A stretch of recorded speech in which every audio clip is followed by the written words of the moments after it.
ये second part काफ़ी important है आपको। फर्स्ट पार्ट में हमने डायमेंशन का कुछ क्वेश्चन देखा था, कुछ और क्वेश्चन डायमेंशन का यहाँ पे देखेंगे। देखिए एक क्वेश्चन आप यहाँ पे नोट कीजिए, काफ़ी इम्पोर्टेंट।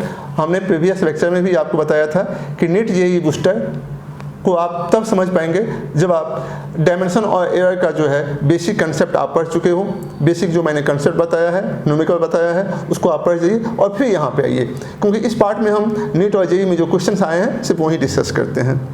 तो क्वेश्चन आप नोट कीजिए क्या है। देखिए GHC, ठीक है, GHC आर फंडामेंटल क्वांटिटीज। हमने सपोज किया कि ये क्या है, फंडामेंटल क्वांटिटीज है। तो क्या करता है, find then time period is proportional to, option note कीजिए, रूट ऑफ है GH/CQ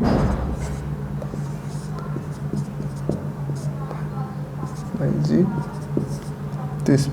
रूट ऑफ है CQ/GH और फोर्थ क्या है, रूट ऑफ है GH/CQ।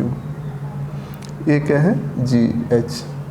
देखो ये क्वेश्चन आपको आया है कब, ये क्वेश्चन आया है आपको जेईई मेन में, और क्या है 2019 का है, ये प्रीवियस ईयर का।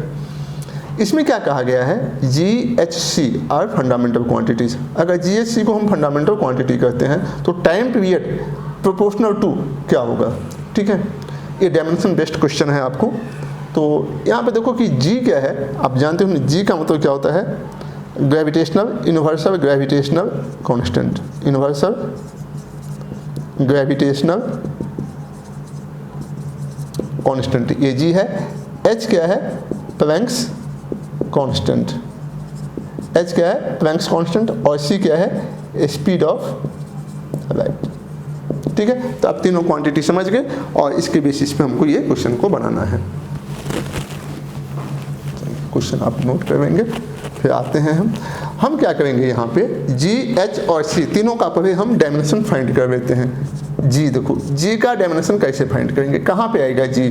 तो देखो जब दो मास होता है M1 M2, दोनों के बीच का डिस्टेंस कितना R, तो ग्रेविटेशनल फोर्स क्या होता है, F = G M1 M2/r²। यहाँ से हमको G फाइंड होगा, तो G = आएगा F r²/M1 M2।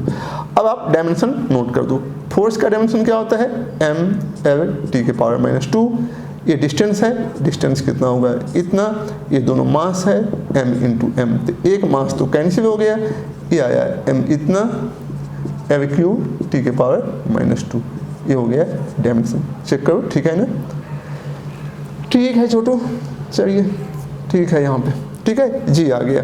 फिर क्या था, H। अब H कहाँ पे आएगा आपको, H का डायमेंशन, तो E = एनर्जी क्या होता है, H न्यू क्या, फ्रीक्वेंसी। ये क्या है, फ्रीक्वेंसी।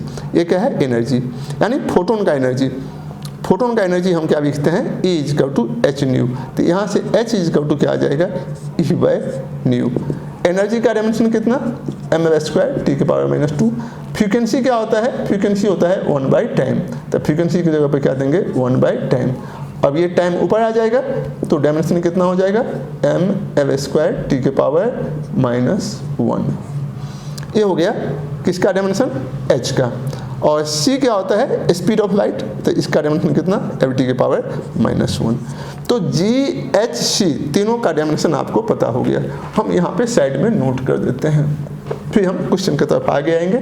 G का मैंने कितना बताया, देखो m⁻⁻1 L³ T⁻⁻2। H कितना आया, देखिए H आया mL² T⁻⁻1 और C कितना आया, L⁻⁻1, ठीक है।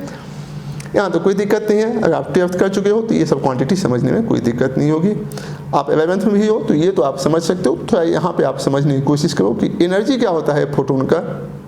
फोटोन क्या है, पैकेट ऑफ एनर्जी। एनर्जी क्या है, H न्यू।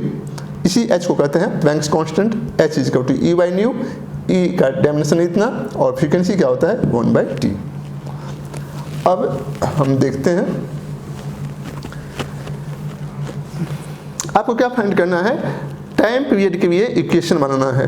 तो हम ऐसे कर देंगे, आपको टाइम पीरियड इज को लिख देंगे एक कांस्टेंट g के पावर a, h के पावर b और c के power c, x y z भी ले सकते थे। टाइम पीरियड इज टू इतना, ठीक है। टाइम पीरियड को हम क्या लिखेंगे, इस फॉर्म में लिखेंगे और दोनों साइड डायमेंशन लिखेंगे, right dimension both side, right dimension both side, दोनों साइड डायमेंशन लिख दो। तो t का डायमेंशन क्या आएगा, t ही आएगा, कांस्टेंट का कोई डायमेंशन नहीं। और g का देखिए, g कितना है m का पावर -1 एल क्यूब, t का इतना, पावर कितना है आपको a, h कितना है m एल स्क्वायर, t के पावर -1, पावर क्या है b, c कितना है एल t के पावर -1 c। सॉल्व कर दीजिए, m का पावर कितना आएगा यहाँ पे -a और यहाँ पे क्या है b, l का पावर 3, a है 3a, यहाँ पे कितना आएगा 2b और फिर यहाँ पे कितना आएगा c। t की पावर देखो क्या है -2a -b -c। मज़ा आया, ठीक है। अरे कहो छोटू, कहोगे सर इसमें मज़ा आने की क्या बात है, पढ़ने का मन थोड़ी करता है, ठीक है। आप बताते जा रहे हो। ऑनलाइन टीचिंग का यही है, ऑनलाइन टीचिंग में तो ये सब था, समझना पड़ेगा, मैनेज करना पड़ेगा। तो चलिए बच्चों देखते हैं, टाइम पीरियड क्या है इतना, हमने दोनों साइड डायमेंशन रख दिया, ठीक है। लेकिन ऑनलाइन टीचिंग का जानते हो एक बहुत अच्छा फ़ायदा है, आप जितने बार चाहो उतने बार देख सकते हो चीज़ों को। क्लास में टीचर क्या करते हैं, एक बार करके निकल जाते हैं, फिर आपको कोई दिक्कत होती है तो टीचर के नज़दीक जाके पूछना होगा। यहाँ पे क्या है कि हम आपके सामने में नहीं हैं, ठीक है, आपसे बात करने में दिक्कत होगी, लेकिन आप चीज़ों को कई बार रिवाइंड करके आप समझ सकते हो, ठीक है। तो चलिए देखते हैं, अब हम क्या करेंगे, इक्वेटिंग डायमेंशन बोथ साइड। यहाँ पे क्या है t है, m नहीं है तो m का पावर 0, लेंथ भी नहीं है तो इसके पावर 0, ये इतना, ठीक है।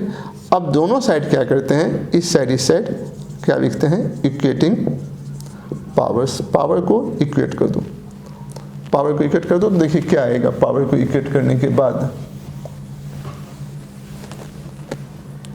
देखिए m का पावर 0, m का पावर इतना, तब -a + b = 0, ये फर्स्ट इक्वेशन हो गया, ठीक है। लेंथ के पावर इतना, लेंथ के पावर 0, तो 3a + 2b + c = कितना 0, सेकेंड इक्वेशन। t के पावर कितना आया -2a -b -c और t के पावर यहाँ पे 1, this is the third equation. इसी तीनों इक्वेशन को सॉल्व करके आपको ABC फाइंड करना है। यहाँ से हम क्या फाइंड करेंगे, ABC। तो आप क्या कीजिए इसमें कि सेकंड और थर्ड का यूज कीजिए, सेकंड और थर्ड, ऐड कौन इक्वेशन को, सेकंड को एंड किसको, थर्ड को ऐड कीजिए। तो 3a + 2b + c = 0 और -2a -b - c = 1 ऐड कर दीजिए। ऐड करने पे ये कैंसिल हो गया, a + b = कितना आया 1, इसको हम करते हैं फोर्थ इक्वेशन, ठीक है। a + b = 1 और फर्स्ट इक्वेशन देखिए क्या है -a + b = 0, ये फर्स्ट इक्वेशन। दोनों को ऐड कर दो तो ये और ये कैंसिल, 2b = 1, b = कितना आया हाफ, तो एक वैल्यू निकल गया कि b = कितना आया हाफ आया। तो b = हाफ आया तो a = कितना आएगा, देखिए -a + b = 0, -a + b = 0, तो a = कितना b और b = कितना हाफ, तो a का भी डाटा कितना आया हाफ, तो a भी हाफ b भी हाफ, तो c तो निकल जाएगा अब ना। तो कोई इक्वेशन में पुट कर दो, थर्ड इक्वेशन लेते हैं -2a -b - c = 1, आपको क्या निकालना है c, तो c = कितना आएगा -2a -b -1, -2a कितना है हाफ, b कितना है हाफ -1, ये -1 -2 -1, तो ये हुआ b, c निकालना है आपको ना, c = -2a -b -1, ठीक है, कहीं कोई दिक्कत नहीं है। -1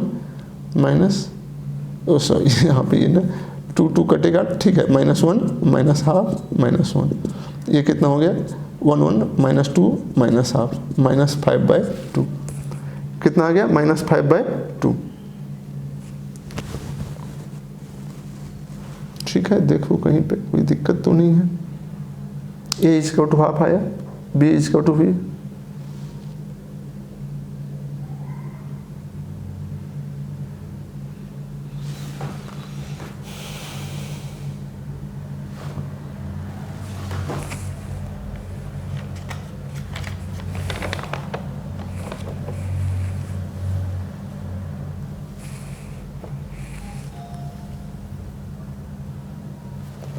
ठीक है, C = -5/2। तो अब हम क्या करते हैं, A B C तीनों का वैल्यू निकल गया, तो अब आप पुट कर सकते हैं। तो इक्वेशन जो था क्या था, time period = K G⁴A H⁴B C⁴C, तक T = कितना हो गया, K G⁴A कितना ½, H⁴ कितना ½, C⁴ कितना -5/2, यही था ना -5/2। तो T क्या हो गया, डायरेक्टली प्रोपोर्शनल टू √G और C⁴ कितना 5/2, C⁴ 5/2, नहीं सॉरी 5, ये तो 2 आ जाएगा ना, इसको ऐसे लिखेंगे। तो यही आपका क्वेश्चन का आंसर हुआ, ठीक है। अब देखिए इसी पे एक और क्वेश्चन आया था आपको नीट में, और वो हम बताते हैं किस टाइप का क्वेश्चन आया था। देखिए नीट में क्या क्वेश्चन पूछा था, ये नीट कब पूछा था हम बताते हैं, नीट 2016 में पूछा था इसी टाइप का एक क्वेश्चन। और उसमें क्या था कि GHC सेम फिजिकल क्वांटिटी दिया था, GHC are fundamental quantities, find dimension of length. देखिए सेम क्वेश्चन है, वहाँ पे हमने टाइम पीरियड देखा, जेई में पूछा हुआ था। नीट में क्या पूछा था 16 में, GHCR fundamental quantity find dimension of length. तो इसको आप कैसे बनाएंगे, यहाँ पे कि लेंथ = क्या लिख देंगे, K G⁴A H⁴B C⁴C, और अभी जैसे बनाए हैं वैसे ही बना दोगे। तो आप देख रहे हो कि नीट और जेई मेन में कई क्वेश्चन जो है एक दूसरे में रिपीट करता है। तो बेटर है कि आप चाहे नीट की तैयारी करते हो या जेई की तैयारी करते हो, नीट के बच्चों के लिए मैं ये सजेस्ट करूंगा कि जेई मेन तक के क्वेश्चन निश्चित तौर पर बनाएं। तो इस सेक्शन को हम यहीं पर रखते हैं, और नेक्स्ट हम अब जो नीट और बूस्टर में 3rd सीरीज में हम डिस्कस करेंगे एयर का इम्पोर्टेंट क्वेश्चन।